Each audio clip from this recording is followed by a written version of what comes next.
સુરતની કાપોદ્રા પોલીસ દ્વારા 13 તુજકો અર્પણ કાર્યક્રમ હેઠળ 35 મોબાઈલ માલિકોને પરત કરાતા તેઓના મોઢા પર ખુશી જોવા મળી હતી।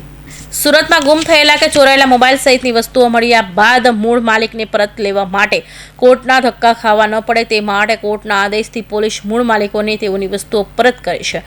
ત્યારે સુરતની કાપોદ્રા પોલીસે પણ 13 તુજકો અર્પણ કાર્યક્રમ હેઠળ 3,75,000ની કિંમતના 35 મોબાઈલ મૂળ માલિકોને પરત કરતા તેઓએ પોલીસનો આભાર માન્યો હતો।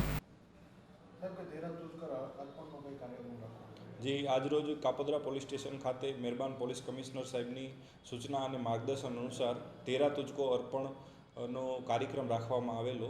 કાપોદ્રા પોલીસ સ્ટેશન વિસ્તારમાં જુદી જુદી જગ્યાએ ખોવાયેલા, ચોરાયેલા, પડી ગયેલા જુદી જુદી કંપનીના મોબાઈલ ફોનો કુલ સંખ્યા 35 જેની કુલ કિંમત 3,65,000 જેટલી થાય છે તે જુદા જુદા મોબાઈલો મળી આવતા તેમના મોબાઈલ ધારકોને મૂળ માલિકોને આજે 13 તુજકો અર્પણ કાર્યક્રમ અંતર્ગત મોબાઈલો પરત આપવામાં આવેલા છે।